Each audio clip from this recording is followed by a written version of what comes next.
What about regret are we talking about? Well, we're live, so let's get going. Good afternoon, sir. Uh, Good afternoon. I don't even know. I think it's morning time. I think. 1:25 my time means 12:25 your time, so it is afternoon for sure. Yeah, but like We can say good morning too. as we've been over it before, like time is just a arbitrary human measurement, right? Yeah, well, That whole um, regret thing about time. yeah, well, you're the one that said you gotta it came in perfect timing this topic, so I'll let you get going and speak what's on your mind.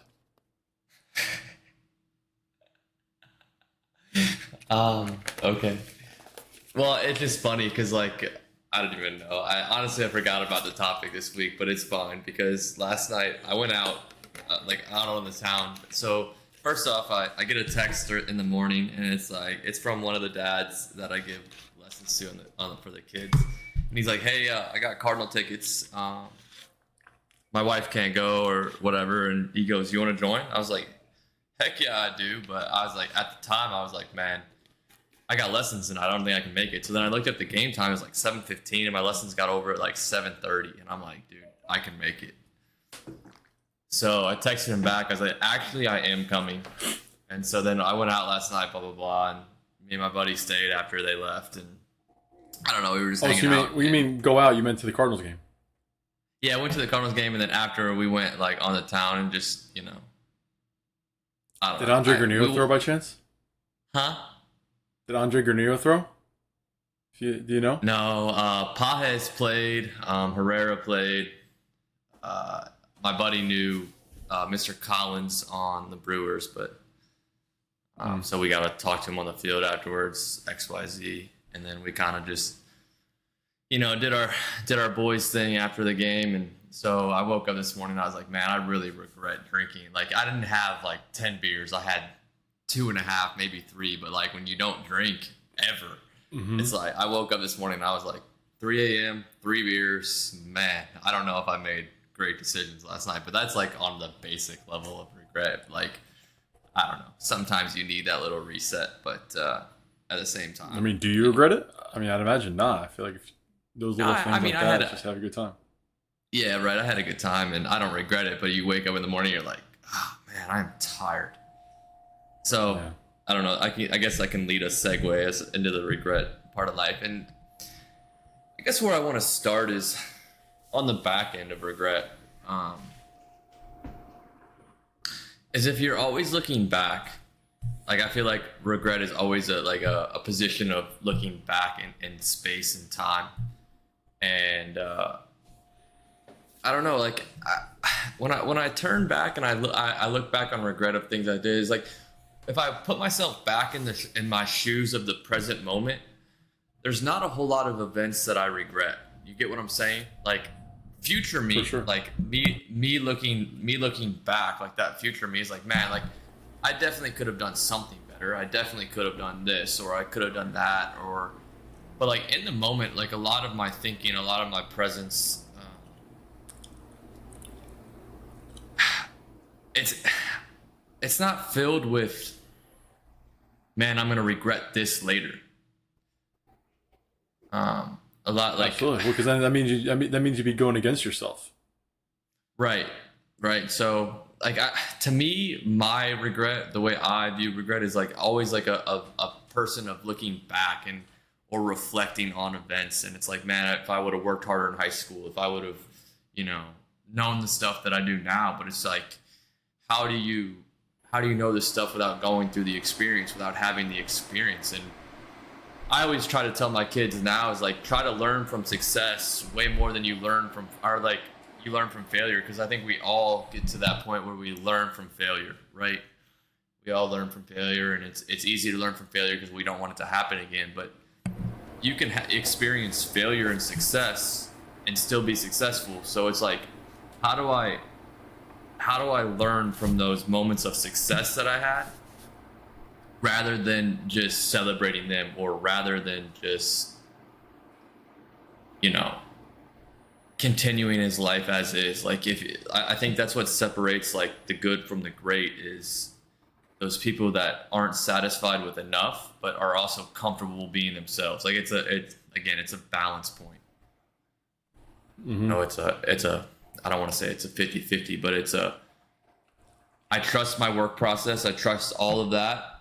And if it fails, it fails me. But the next tomorrow, and if it goes well, it goes well. But tomorrow I'm going to get up and do the same thing harder and continuing to evolve. So, you know, I think that's more on the border is more so discipline rather than any type of regret or anything of that sort. You know? Yeah.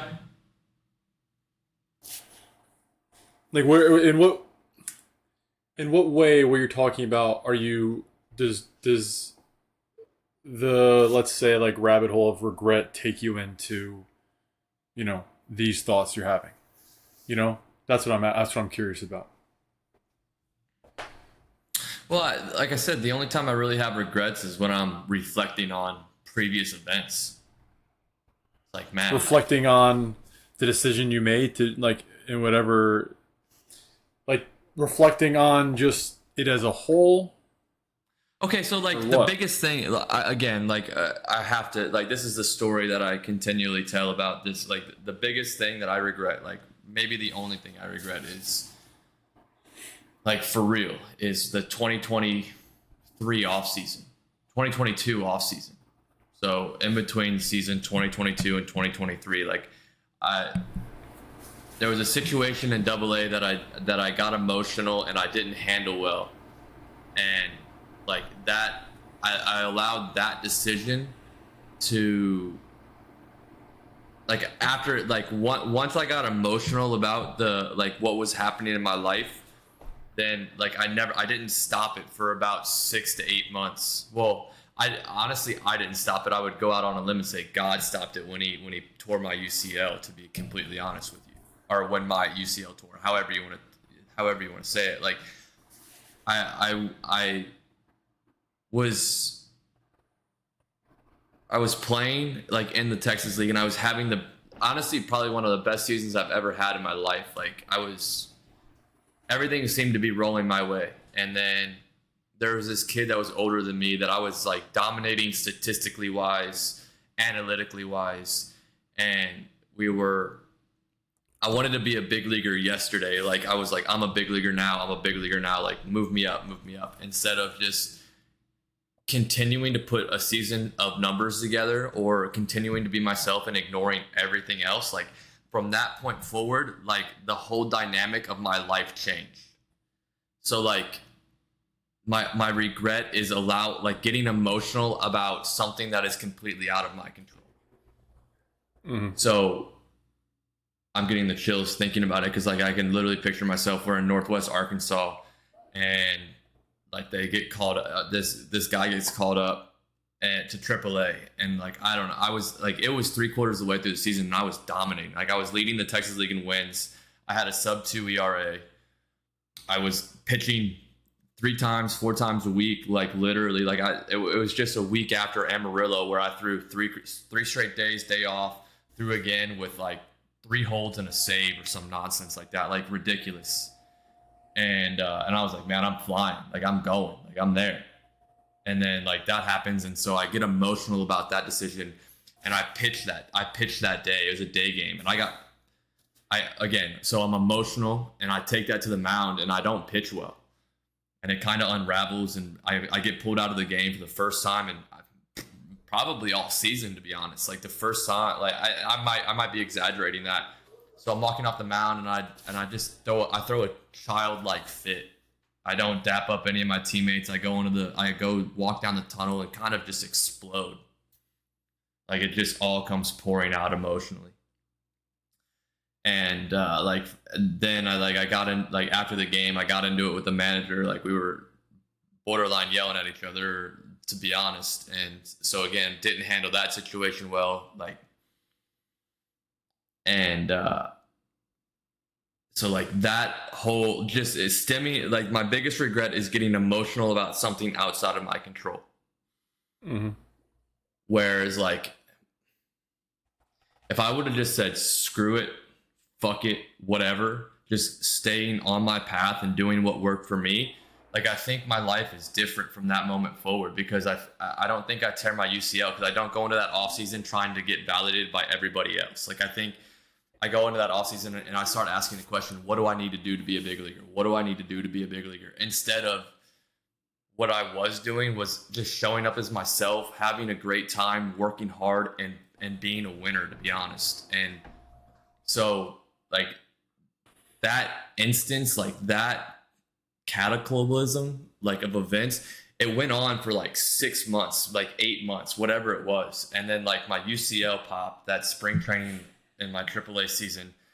One, because I was trying to change. I was trying to be something I wasn't. I was trying to throw 95 because that's what they were telling me, instead of like being myself, throwing my slider, not worrying about the radar gun, because if you turn the radar gun off, I believe that it looked like I threw hard because it was slider, heater up, and everybody was late, and I was dominant. I was dominating. Like I was having professional hitters tell me they can't hit my slider.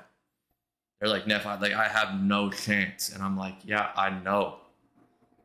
So like that is like, for me personally, like that's my biggest regret. And I talk about it a lot with my kids, or I try to bring it up to my kids, but the kids that I teach or coach, and it's just like, eliminate emotion now, because if you get caught up in it, like it just becomes, for me, it became a trail of bad decisions. Would you say it was rage? I mean, I think it was, there was a lot of emotion. It was fear. I think fear was at the top of it, right? Like, I'm a 31st rounder. Like, how much more time do I need to be a big leaguer? I have no money. Like, I'm moving fast, but I'm not moving fast enough. Like, I wanted to be like I said, I wanted to be a big leaguer yesterday, instead of what I learned now is just enjoy what you're doing in the moment, and the future will take care of itself. Mm-hmm. And, so I think fear of the future was one, anxiety. And then I think a sense of validation at that age and at that time as something I needed. And maybe I didn't ask the right people, mainly because I probably didn't ask myself. I didn't do any self-reflection. I didn't do any journaling. I was living in the moment for 365, 24/7. Like, for real. Like, when people ask me why I was successful, is because like I was always there. Like I was never not where my feet were. So again, like now Tommy John was like, I picture it as a rose. Like the stem has thorns. You come out of the ground, like it's a rough process. And if you grab it, you touch it, you get cut, you get burned. And like, I don't know, a lot of roses are about love, and like our flowers are about love. And it's like, if you grab the rose the wrong way, or if you're not gentle enough around it, then it's going to cut you. You're going to bleed. But if you take care of it and water it and grow it, it becomes this beautiful flower. So like, that's how I view my Tommy John surgery, to be honest, because it was rough. Like that 8-month period, like I was in a really bad place, like mentally. Like I was looking anywhere but God, or within, however you want to phrase it. Like I was looking for anything but a higher power. I was seeking validation in other people rather than seeking validation from the highest power. So that is probably the one event I would do all over again, to be honest. I think I honestly think that's a snowball that I never stopped. At any point throughout that process, were you aware you were in that headspace and you were like, fuck it? Like hell with everyone else? Well, I'll or were remember you just this. were you completely ignorant to the whole thing? No, I think I went on like instead of fuck it, I went on a fuck you. So So you were like aware you were being an asshole, let's say, or you were aware you were being I that would way. I was like, yeah, and then I do what I do, and I take it to the limit.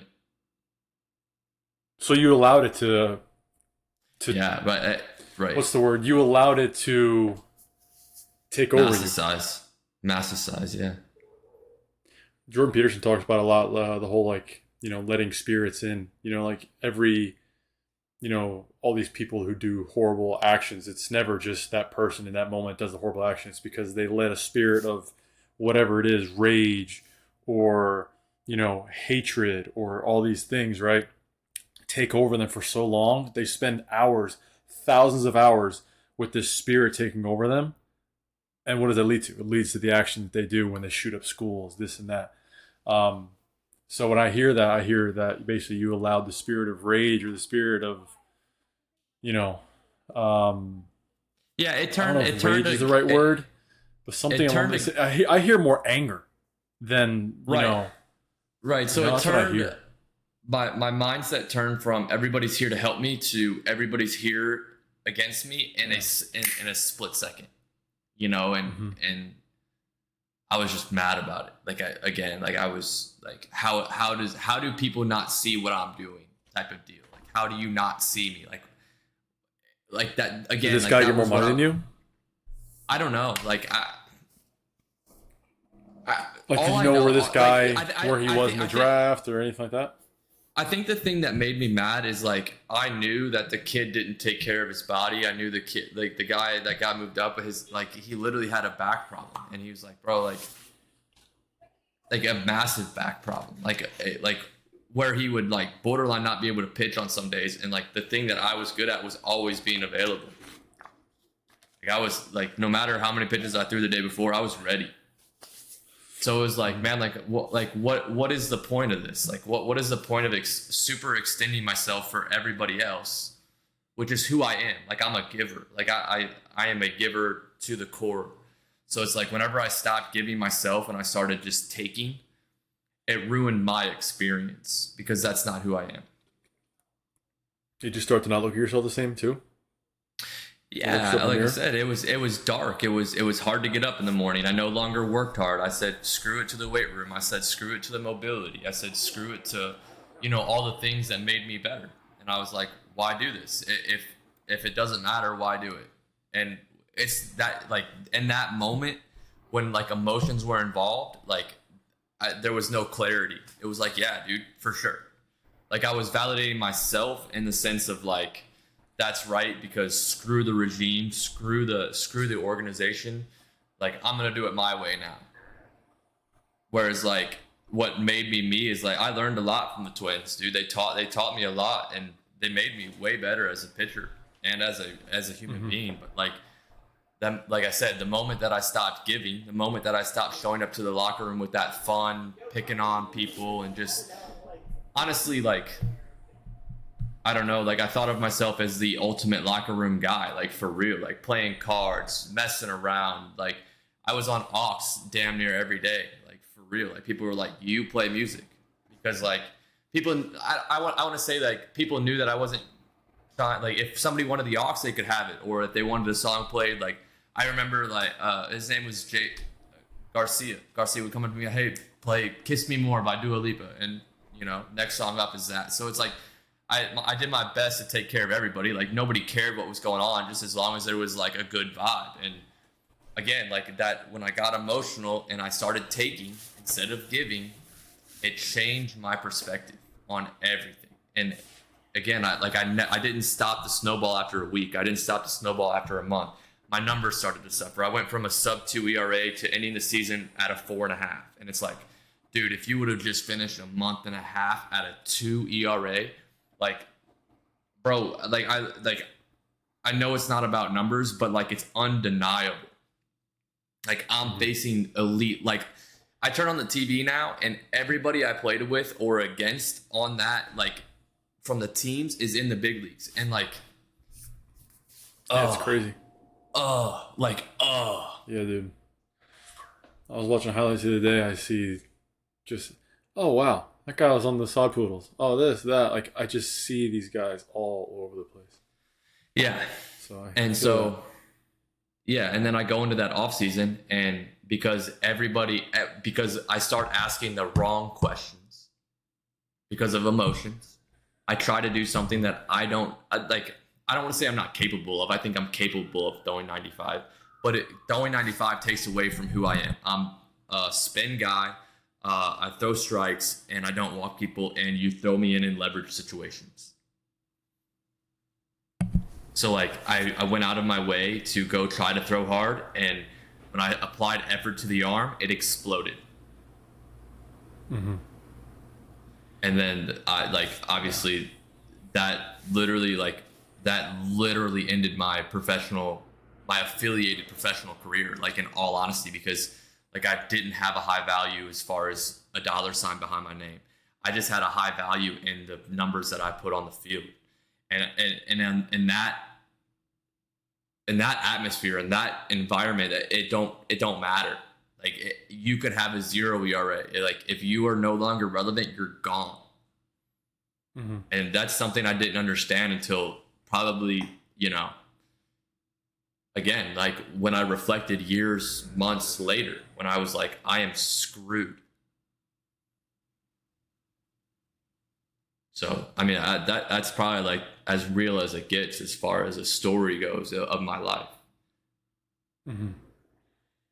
Now, I feel like it'd be foolish to look back on these things only in the sense that looking at the regret and what you wish you could have done better so that your life would be different, XYZ. But what came good from it? What did you learn? Dude, What are dude, what type of person are you now because you went through it? Like you have to look at it that way. yeah, right, and that's why I said it's a rose, right? Like we just went over the stem and the thorns. Exactly. Yeah. We went Yeah. through the You're right. like the coming out of the ground part. Like we got buried, we got buried in the darkness and we sprouted. And so like the rose, like the pretty part that came out of it is the person that's here today. Like the guy that goes out and reads something he cares about, like pushes himself to get better mentally, pushes himself better to just like give back to the community and not get tied up in emotions of this sucks or whatever, and just and sharing the knowledge that I gained through that experience. And looking back, like along with all that regret, dude, like I wouldn't trade those. I wouldn't trade, I mean, a day in the life, dude. I loved it, man. Like I loved professional baseball. Like I loved college baseball. Like I wasn't great in college baseball, but college summer ball, like amazing. College, I mean, dude, like that is just a small, like it's obviously a massive point. Like it's a massive thing because it hurts so bad and it was so dark. But again, like there's so much light to shed in that aspect of my life. Like again, going to the game last night, like I love it, dude. I could sit there. I probably could watch. If I could sit where I sat last night, to be honest, I'm not going to tell you where I sat. I would sit there 162 games a year and just watch ball. Like it is definitely like there's no doubt like it is the biggest passion in my life as far as like what is actually on earth.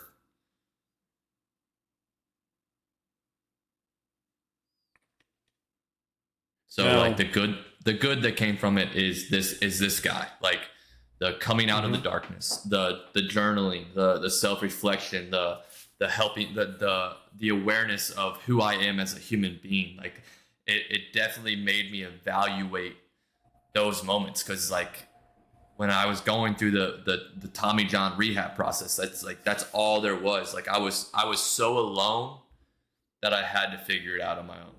And I needed it. I didn't need my parents to coddle me. I didn't need the organization to coddle me. I needed to take that self accountability leap forward. Now it wasn't easy. It sucked. Every day it sucked. But all of a sudden, like I don't have a specific day like I do for regret, but all of a sudden it started to turn. And again, like the petals on the flower were starting to come out. But go ahead.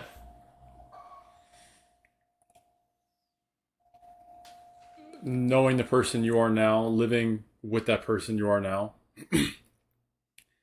would the validation of being a big leaguer be worth possibly not ever becoming the person you are right now?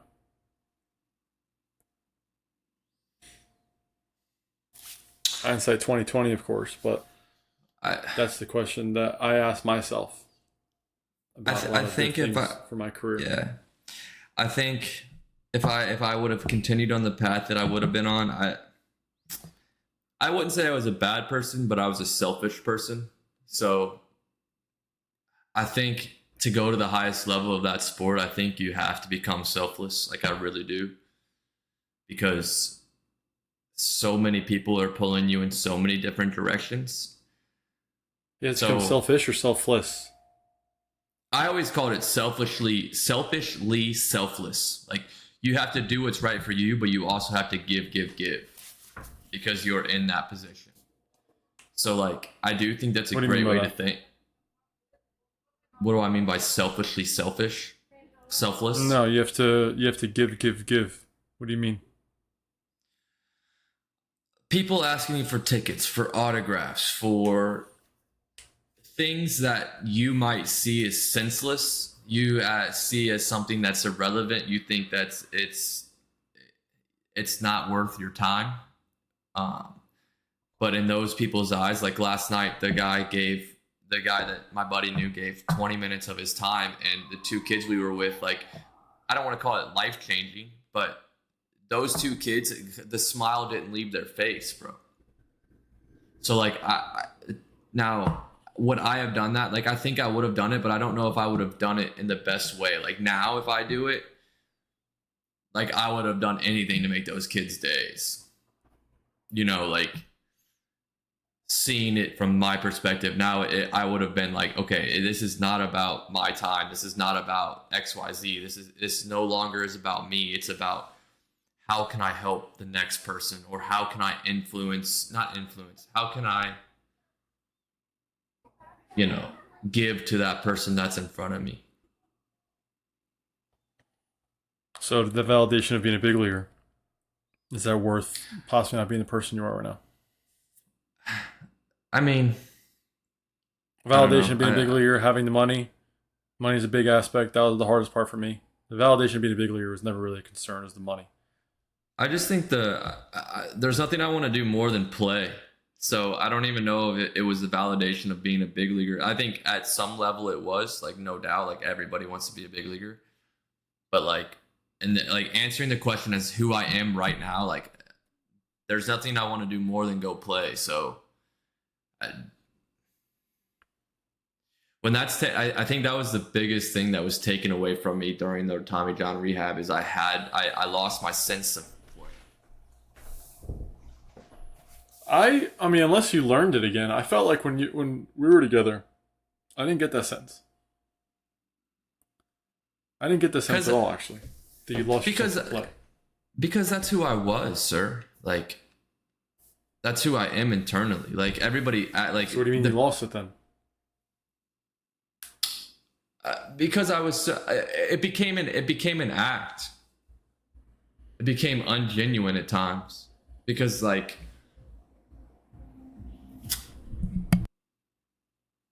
I don't even know how to describe this.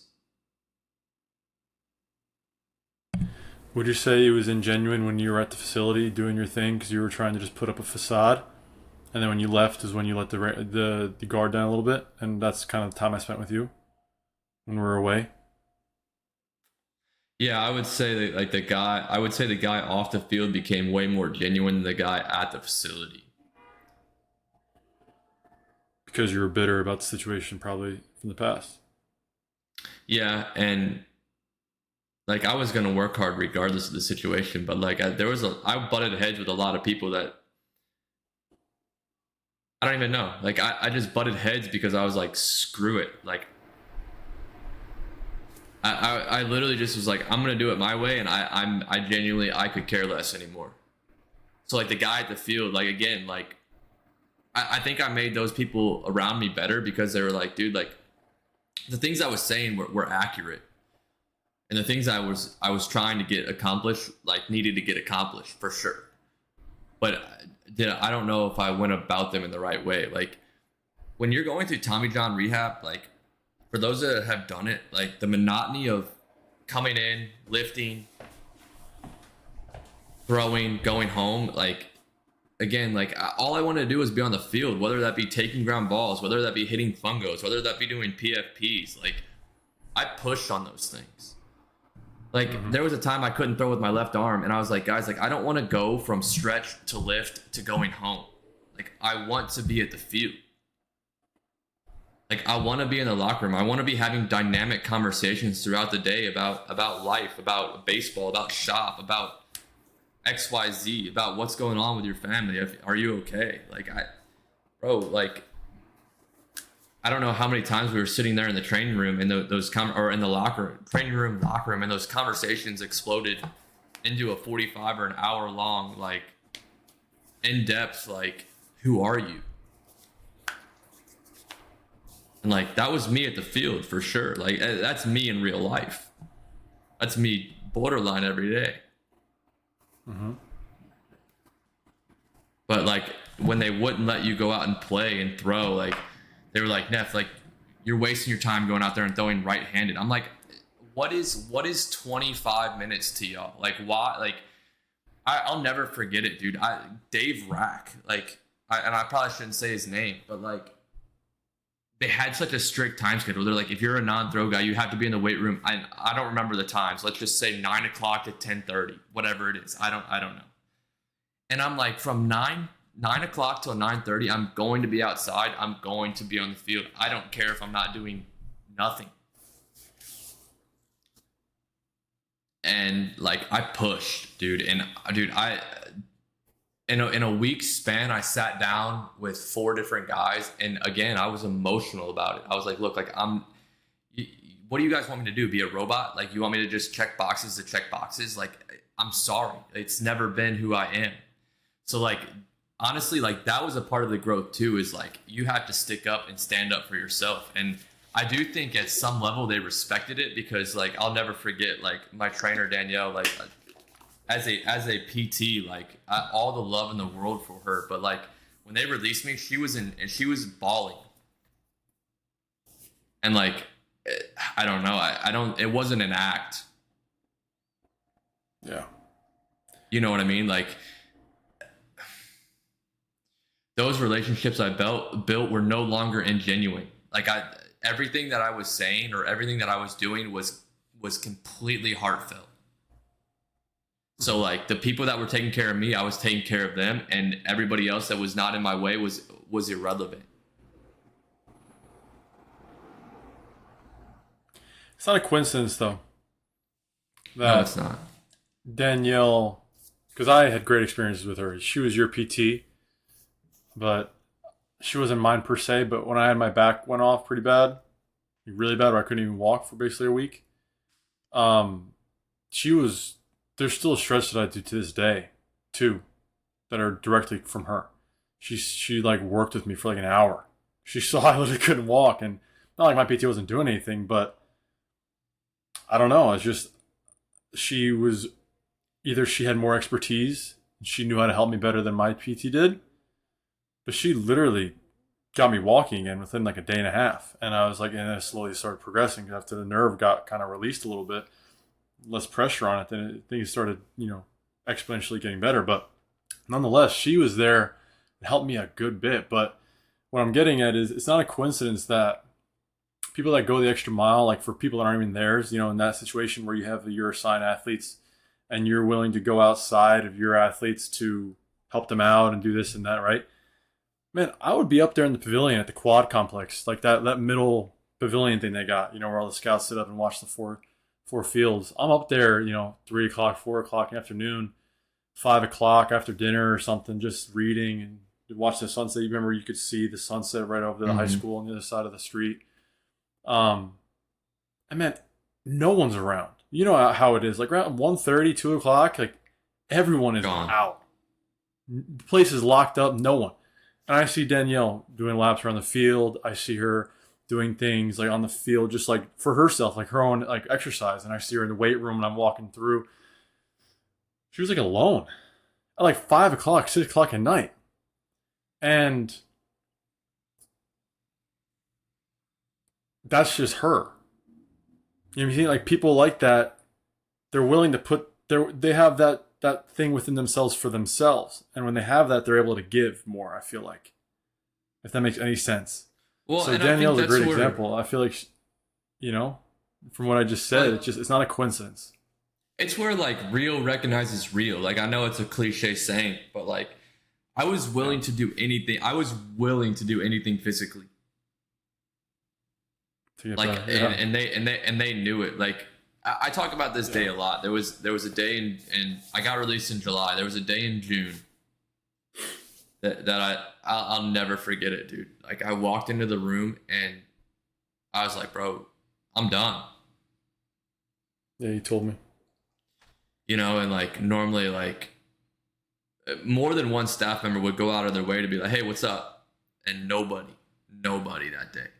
And I was like, I called my dad, I called my agent, I was like, yo, they're killing me. Like I am gone. And then like I had a conversation with the farm director that night. Like that same pavilion you were sitting in, I had a conversation with Drew McPhail. And I was like, bro, like, what do I do? And he was like, I mean, you can ask for your release and we'll grant it to you. And I was like, okay. I said, but what good does that do me? And like, that was kind of like, that conversation was 5 to 10 minutes. I called my agent. I was like, do I ask for my release? And he was like, dude, there's no jobs. Like, there's nowhere for you to go. So no. So what did he say to you? He told you, because Drew was very personable. I thought I had great experiences with him. Did he tell you straight up, or did he beat around the bush? He was like, the conversation was this. He's like, we have no spots. We can't send you anywhere. And I literally told him, I said, you guys can call 1-1. I'm not even going to say his name. You guys can call 1-1 and ask him who the best pitcher in rehab is.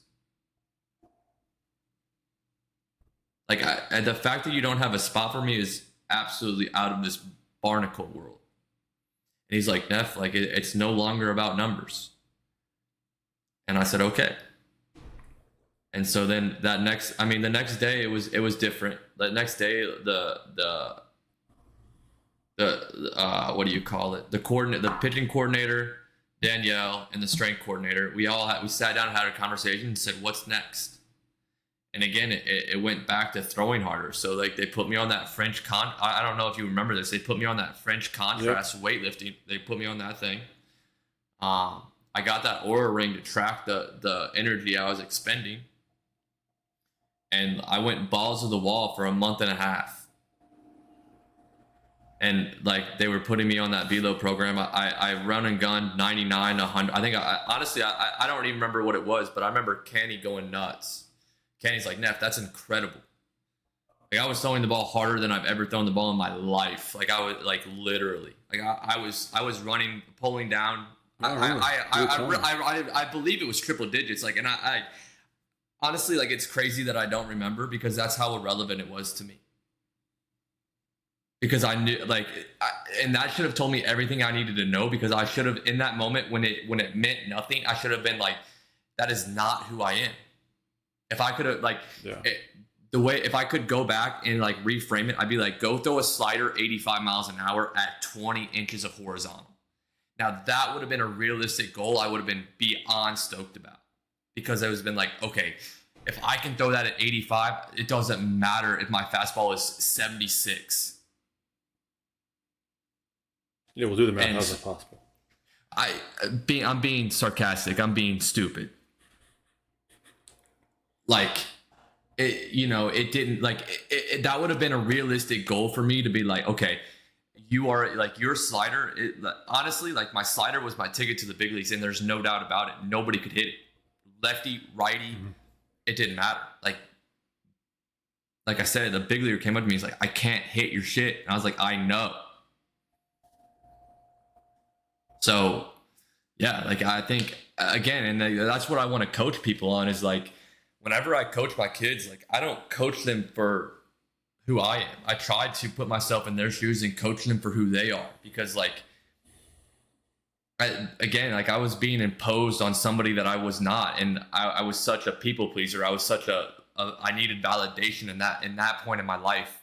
It's like, no, like if you would have, if they would have boosted up who I was, I think the outcome could have been different. Or let me rephrase, let me take back some accountability. If I would have stuck to, and I've been like, these are my goals. Like if I throw a 20 horizontal slider at 83 to 85, like, excuse me, but like, yes. And that's all it was. Mm-hmm. Right. The accountability of who you are. Like, it's so like, if I could find a progressive and an easy way to teach how to find yourself, that would be my passion right there. Is like, how do you find yourself in the game of baseball? Like, who exactly are you? That is the question. One liner. You can think about it for a minute, however long you need. One liner. What is the title of what you regret? You said it's a one time, it's like really one experience, but what's the title of the regret? Oh, easy. What is it exactly that you regret? Emotional turmoil.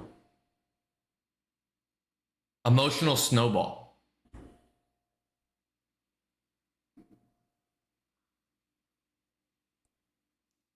Or tied up in emotion. It's all emotion. It's all emotion. Whenever I was emotional, if I am emotional, I make a horrible decision. Yeah, that's exactly it. If I make a decision in emotion, whether it be euphoric or whether it be catastrophic emotion, the decision is not the right decision. The decision is not the best decision for me.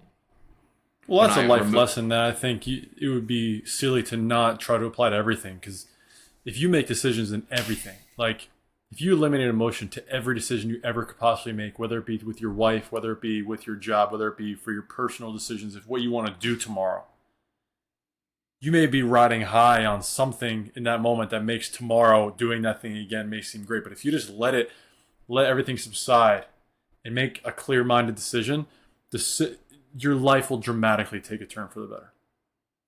And that's something I learned in my relationship with Tally. Not so much that I needed to be so, that I'm a hothead, that I need to really suppress myself and let things settle before I make decisions, but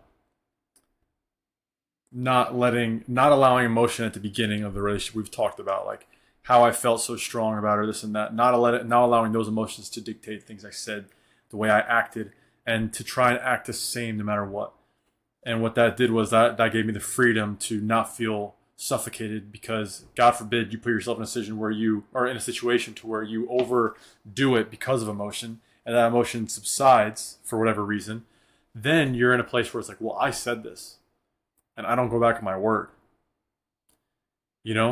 so in daily life though, do you find that you're trying to manage your emotions? Not like you're a head case, but do you try to manage your emotions on a daily basis? Do you find that you're aware of this, and it's like when you get emotional, it's like, I need some time before I even think about making a decision? I call it the art of slowing down. I wrote a whole... we talked about that, sure. Yeah, no, for real. That was my entire... I have 2.5 journals on the art of slowing down.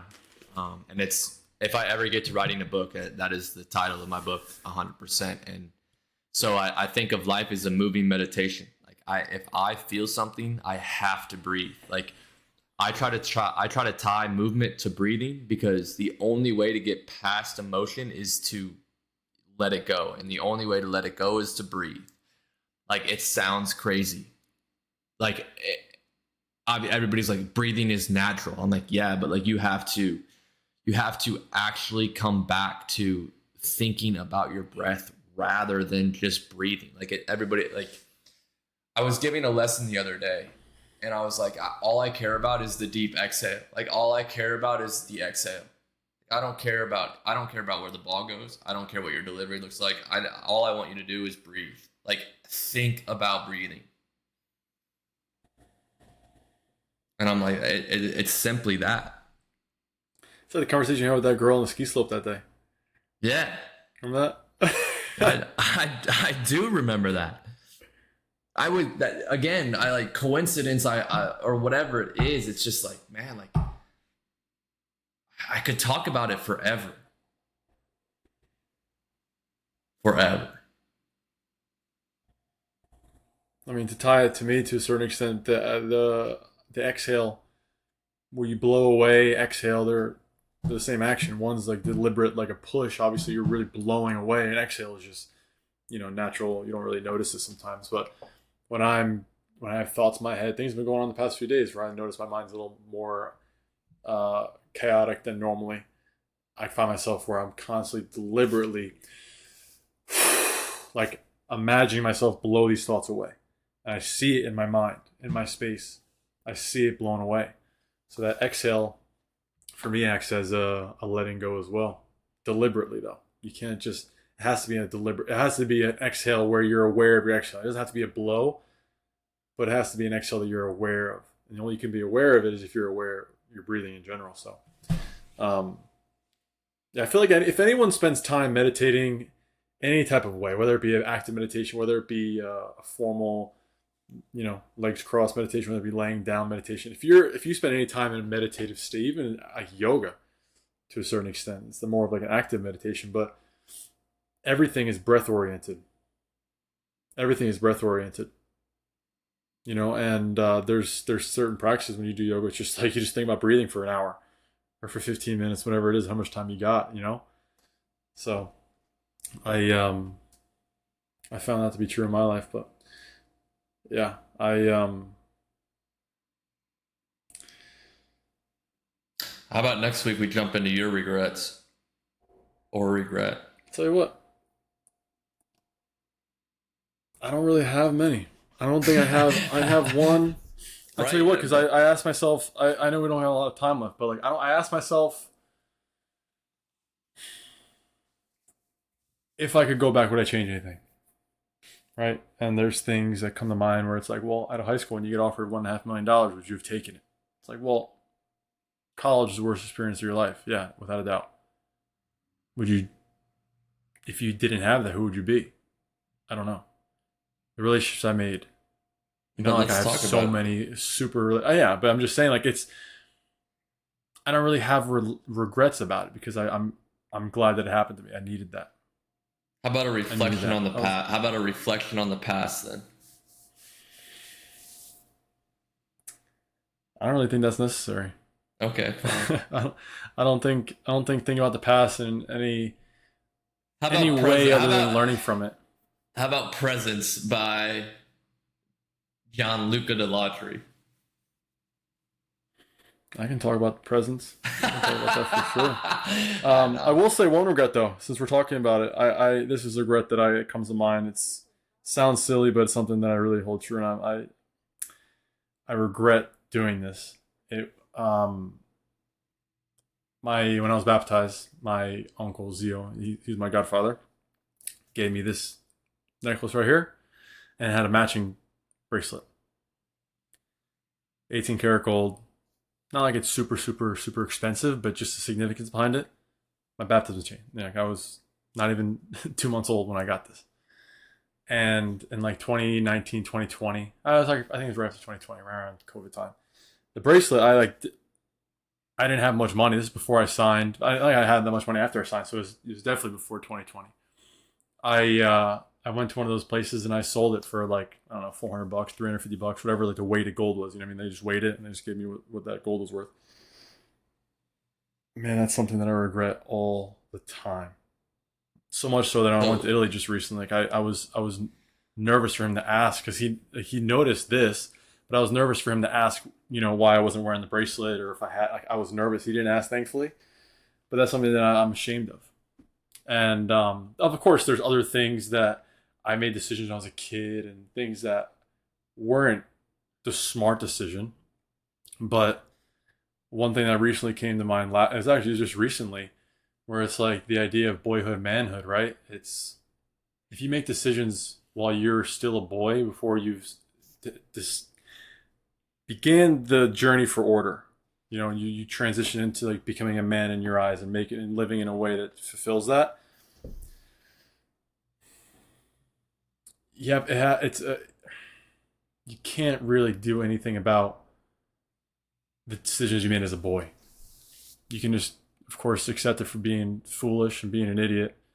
But I went through the rabbit hole of like, shaming myself and like, I can't believe I did that. But it's just like, how are you going to judge that person based on the person you are now with the conscience you have now? That's kind of the thing I come out to. It's like you make those decisions, right? But it's like you're not the person you are this moment. So you can't judge a decision you made in the past. Even if it wasn't, you had everything great in the moment that you made the best decision you possibly could. Even if that wasn't the case. It's like your conscience wasn't the way it is now. Well, you didn't really have anything guiding you. You were a kid. You were a boy. So I've grown a little more forgiveness for the decisions that I made as a kid. Now, are they catastrophic? No. But they're decisions that I wish I had not done. But at the same time, it's like I can't sit there and think about it too much just because it's not fair. Because the only thing I'm going to do is look at it through the lens of who I am now. It's like, I can't believe it. Well, yeah, of course you can't believe it. You wouldn't do it now, obviously. Obviously. So why are you going to sit there and judge yourself as if the person you are now did it? It's not fair. So, and then after the transition, let's say when you're focused on putting your life in order and you're making decisions properly each and every moment, then if things don't go right, let's say, and you make a decision that turns out to fail, it's like, well, did I make that decision to initiate whatever happened that failed?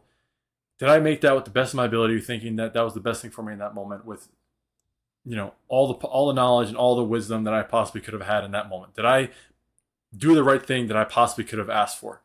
And if the answer is yes, then you can't regret it because you made the best decision that you could have. And I'll leave it at this. Jordan Peterson, there's this interview I listened to about 3 years ago, whenever it was, and it changed my life. And he made this remark. He was walking on the street. Someone came up to him, was asking him about this thing that he did, and whether or not it was bad or good, whatever. It's like one of those little things. He just whatever. And he said something, and he was in an interview, and the woman asked him if he regretted it. And he sat there, thought for about literally 25 seconds. It was insane. It was just, he thought the video froze. And he just said, I'm not going to betray my former self.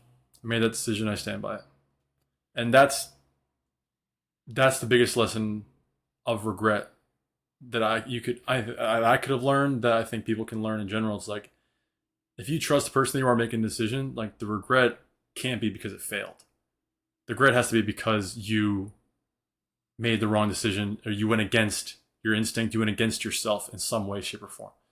And if the answer is no to that, then you can't regret it, because then it's just like, well, yeah, of course you're going to regret something that fails whenever something fails. It's like, well, what are you going to think? Everything's going to go well? It's like, that's not fair. Hindsight 2020, of course. It's like, oh, I'm going to put this money in the stock. Oh, it went to zero. Oh, I regret that. Well, yeah. How are you going to know it was going to zero? You wouldn't have regret it if it went to 100. You damn know, you know that. But Right. but yeah. Anyways, I appreciate you opening up.